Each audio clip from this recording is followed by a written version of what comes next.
Hello दोस्तों, स्वागत है आप सभी लोग का मेरे यूट्यूब चैनल पर। आज हम लोग क्या करेंगे, BS6 गाड़ी, जो बजाज की BS6 गाड़ी होती है उसमें जो BS6 कार्बोरेटर है इसके बारे में सीखेंगे। इसको खोल के कैसे साफ़ किया जाता है, इलेक्ट्रिकल कंपोनेंट कौन कौन लगता है, इन सभी के बारे में डिटेल्स में सीखेंगे। इसमें सबसे पहले आपके सामने ये जो है आपको कार्बोरेटर दिख रहा है, जिसमें जो इलेक्ट्रिकल कंपोनेंट लगे होते हैं ये लगा होता है आपका TPS। ये आपका TPS है। अच्छा, जो ये कार्बोरेटर होता है इसमें TPS ये है, और इसमें जो है आपका ये ऑटो चोक है।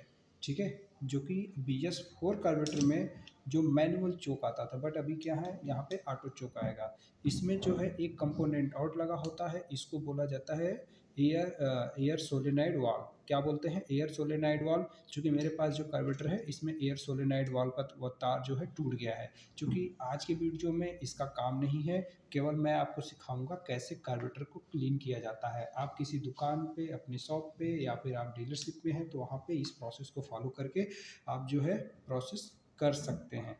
इसमें सबसे पहले क्या करना है कि आपको जितने भी इलेक्ट्रिकल कंपोनेंट हैं इन्हें आप क्या करें, खोल दें।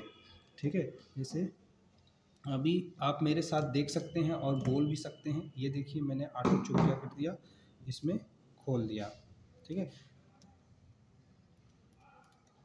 तो इस प्रकार से जितने भी इलेक्ट्रिकल कंपोनेंट होते हैं ये आपका ऑटो चोक है, ध्यान दीजिएगा। तो इनको आप अलग रखेंगे। ठीक है, ऐसा नहीं कि वो चूँकि क्या है कि इलेक्ट्रिकल पार्ट है, अगर आपने इसको डैमेज किया या इसको गिरा दिया तो ये पार्ट ख़राब हो सकता है, इस बात का ध्यान रखिएगा। इसी प्रकार से आपका जो है एयर सोलेनाइड है, इसको भी खोल कर आप क्या करें, बाहर कर लें। एयर सोलेनाइड को जब भी खोलेंगे तो आपको एक बात का ध्यान देना है कि इसके यहाँ पे एक ओरिंग लगी होती है। ये ओरिंग जो है कभी कभी इसमें छूट जाती, कभी इसके साथ आ जाती, तो ये ओरिंग खोने ना पाए। ठीक है, क्योंकि ये अलग से नहीं मिलता। इसके अलावा आपका TPS है, आप अगर क्लीनिंग करना है तो इसको इसी तरह लगे रहने दें, या चाहे तो आप इसे खोल के निकाल सकते हैं, क्योंकि लास्ट में TPS उसके बाद आपको सेट करने की आवश्यकता पड़ेगी। लेकिन मेरा मानिए तो आप करते समय इसको खोलें ना, जब भी आप क्लीनिंग करें तो इसे खोलें ना, इसको इसी तरह क्या करें, छोड़ दें। बट मैं क्या कर रहा हूँ, आपके सामने क्या कर रहा हूँ, इसको निकाल रहा हूँ ताकि आप इसको देखें।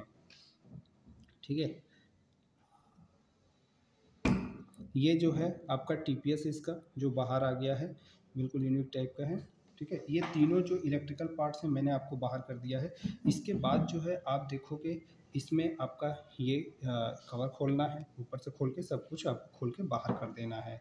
ठीक है,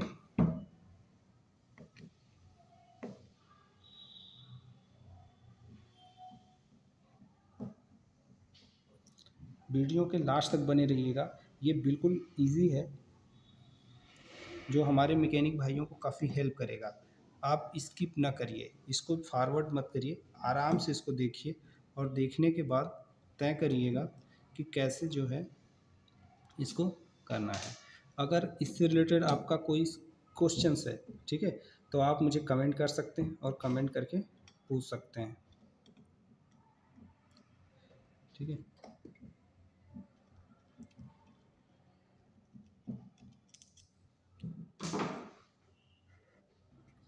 ओके, तो अब हम क्या करते हैं, इसको खोल लेते हैं। इस पार्ट को सावधानी पूर्वक खोलना है।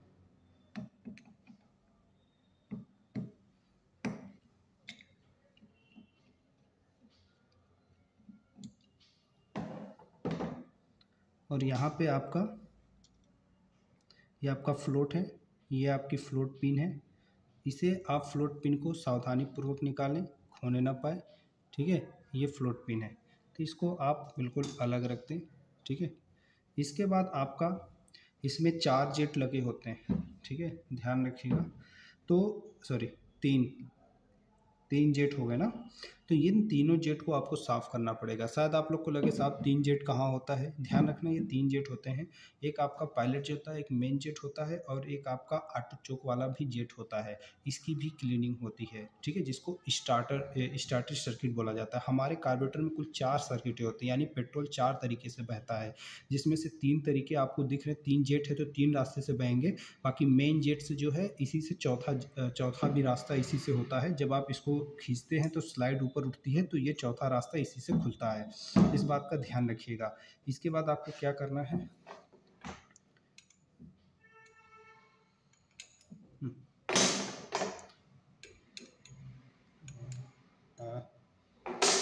डिफरेंट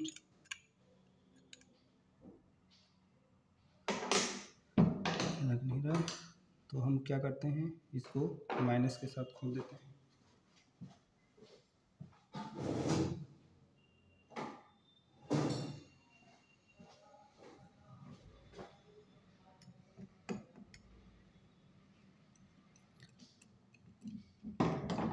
तो ये आपका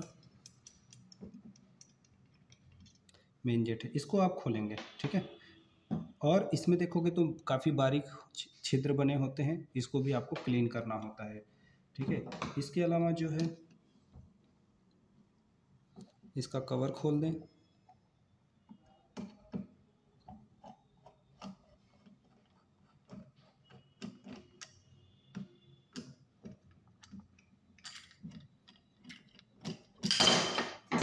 ठीक है। ये जब कवर खुले तो फिर इसको भी निकाल दें। इसके अलावा जो इसका डायफ्राम है, इसको डायफ्राम बोलते हैं, इसको भी आप खींचकर बाहर निकाल के रख दें। अब ये आपका कार्बोरेटर पूरी तरीके से बाहर आ चुका है, ठीक है। अब इसको आपको क्लीन करना है, तो देखो दोस्तों, क्लीनिंग इसका आप जो है थ्रोटल बॉडी क्लीनर आता है तो उसके साथ करें, या आप इसको, हाँ, थ्रोटल बॉडी क्लीनर के ही साथ इसको करना चाहिए। लेकिन कई मैकेनिक पेट्रोल के साथ धुलते हैं, तो मैं कहूँगा पेट्रोल का यूज़ ना करें धुलने के लिए। किसी भी बाइक में किसी भी चीज़ की धुलाई जो है पेट्रोल से नहीं करना चाहिए, वो आपके लिए और पार्टिकुलर पार्ट के लिए भी नुकसानदायक होती है, ठीक है। तो इसके जितने भी जेट हैं रास्ते, ये रास्ता, ये रास्ता, ये, ठीक है, ये वाला, ठीक है, और इसके अलावा ये वाला लाइन, ठीक है। और इसमें एक और पार्ट होता है, ये मिक्सचर स्क्रू, आपको इस मिक्सचर स्क्रू को भी खोलना है, ठीक है। तो मिक्सचर स्क्रू को भी खोल लेना है, ध्यान रहे मिक्सचर स्क्रू को भी आपको खोलकर निकाल लेना है, क्योंकि इस लाइन को भी आपको साफ़ करने की ज़रूरत है। जब आप इसे खोलते हैं तो ध्यान रहे इसमें एक ओरिंग और एक मेटालिक ओरिंग भी निकलता है, एक स्प्रिंग भी रहेगी, ठीक है। ठीक है, ओरिंग इसके अंदर है तो आप इसे भी निकाल सकते हैं। ओरिंग वाला पार्ट नीचे साइड रहेगा, ठीक है, ध्यान रहे। तो इसको मैं क्या कर रहा हूँ, सुरक्षित रख दे रहा हूँ।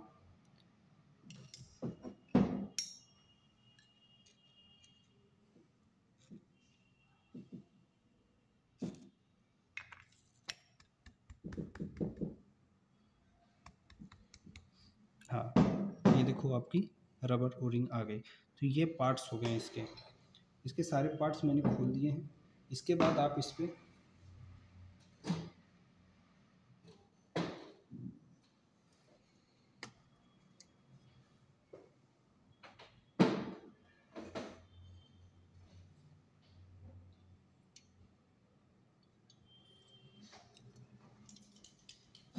जो ये पार्ट है, इसके कई पोर्शन को जो है आपको क्या करना है,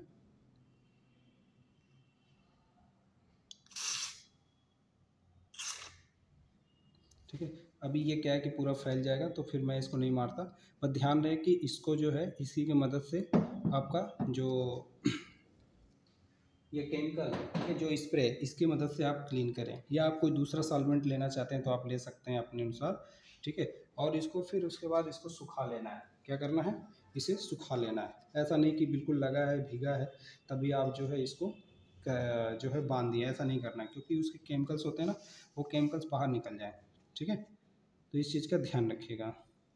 इसके बाद आपको क्या करना है, सिंपली अब ये जब हो गया तो ये जो जेट है, इस जेट को भी आपको जो थ्रोटल स्प्रे, जो कार्बोरेटर स्प्रे आएगा उसकी मदद से क्या करेंगे, क्लीन करेंगे इसको अच्छे से, ठीक है। सभी जितने भी होल आपको दिख रहे हैं सब आपको क्या करना है, क्लीन कर लेना है। इसके बाद क्या करना है, इसको बैठाना है। इसको बैठाते समय काफ़ी प्रॉपरली बैठाएंगे इसको। ध्यान रहे यहाँ पे लोग एक गलती क्या करते हैं कि जो आपका ये जेट होता है ना, जेट को तार से साफ़ करते हैं। तार से ना साफ़ करें, अगर आप तार से साफ़ करेंगे तो ये गड़बड़ हो जाएगा। अब देखो ये जो मिक्सचर स्क्रू होता है, इसको बैठाते समय एक चीज़ का ध्यान रखें। सबसे पहले क्या ध्यान रखना है वो मैं बता रहा हूँ। इसको बैठा दिया, बैठाने के बाद मेटालिक ओरिंग, ठीक है, इसके बाद आपको ये रबड़ ओरिंग जो है बैठानी है। अब यहाँ पे एक गणित है, इस चीज़ को समझें। अगर ये चीज़ नहीं किया तो फिर ये कभी बनेगा नहीं, ध्यान दें। इसको पहले आपको फुल टाइट करना है। कितना? फुल टाइट करना है। उसके बाद ढाई चूड़ी जो क्या करना है, इसको रिटर्न कर देना है, मतलब वापस खोलना है, तभी ये सेट होगा, नहीं तो नहीं सेट होगा। ध्यान रहे, बस इसी बात का ध्यान रहे। आपने इसको फुल टाइट कर दिया, उसके बाद ढाई चूड़ी, आधा, एक, डेढ़, दो और ये ढाई, ढाई चूड़ी आपको वापस लूज कर देना है। यही इसकी सबसे टेक्निक वाली पॉइंट है। अगर आप ये नहीं करते हैं तो आप कार्बोरेटर सेट आपका नहीं होगा, इस बात का ध्यान रखें। इसके बाद आपको क्या करना है, फ्लोट को जो है आप लगा दें। पहले फ्लोट पिन रखें।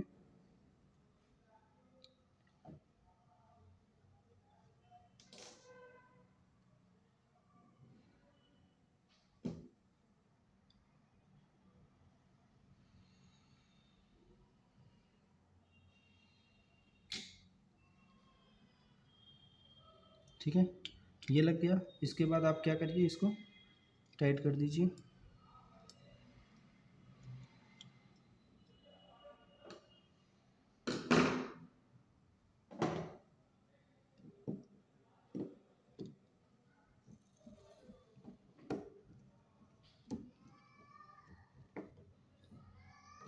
ये आपका हो गया। ठीक है, इसके बाद क्या करना है, इसका जो कवर है, कवर से स्टार्ट कर दीजिए।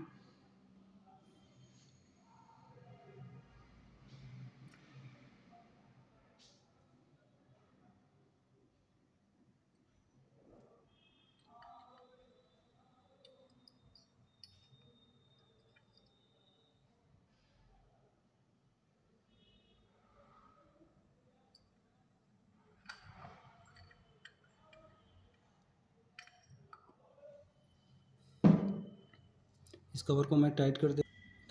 अब इसको मैंने टाइट कर दिया, ये इसका कवर। इसके बाद ऊपर वाला पोर्शन बचा, तो ऊपर वाला करने के लिए आपको सबसे पहले क्या करना है, इसको जो है यहाँ पे फिट करना है। अब इसको फिट करते समय एक चीज़ का ध्यान रखना है। क्या ध्यान रखना है? वो कि बैठाते समय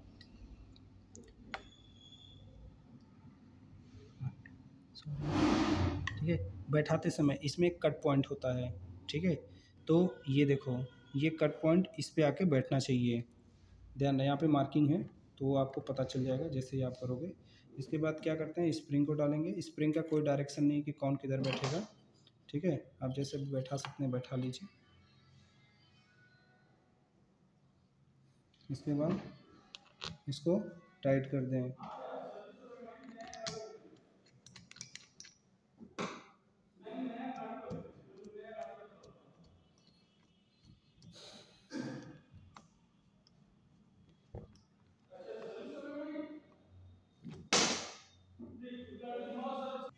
ठीक है, तो इसको मैंने टाइट कर दिया है।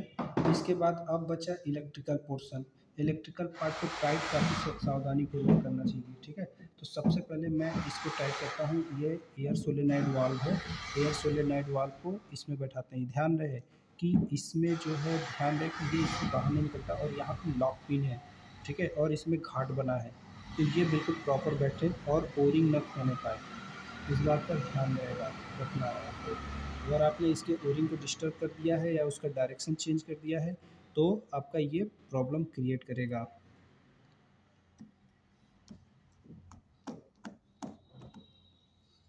ठीक है, ये हो गया। इसके बाद जो है आपका ये क्या है, टीपीएस। इसका नाम ध्यान रखिएगा, इसका नाम होता है टीपीएस।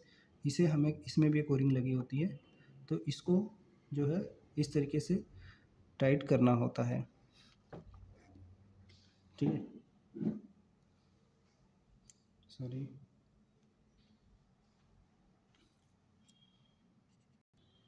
ठीक है, तो इसको लगाने के बाद ध्यान रखें कि जब आप इसको टाइट करने जाते हो ना, तो इसमें आपको प्ले मिलता है। अगर आप ध्यान से देखें तो इसका साइज जो है ना, थोड़ा सा ऐसे करना होता है।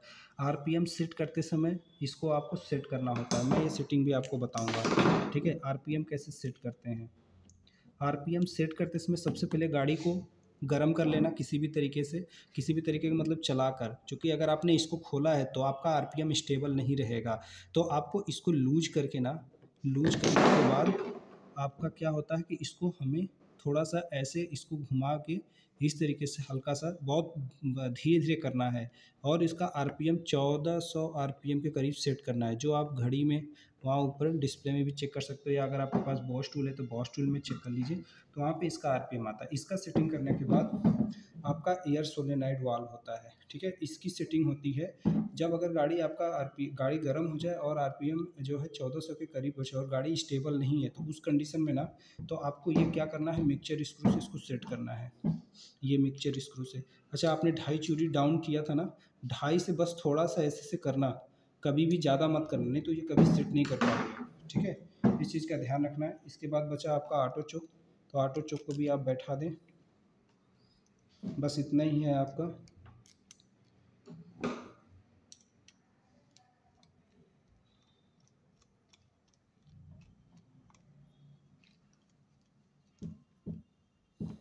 ठीक है, ये आपका कंप्लीट प्रोसेस है आपके कार्बोरेटर को क्लीन करना। ऐसा करने से अगर आपका इंजन आरपीएम अनस्टेबल है, गाड़ी जो है दब के चल रही है या गाड़ी बंद हो जा रही है, इस टाइप के केस आ रहे हैं, तो आप इस प्रॉब्लम को आपका कार्बोरेटर क्लीन करके सॉल्व कर सकते हैं। ठीक है, मेरे चैनल को लाइक और सब्सक्राइब कर लीजिए। धन्यवाद।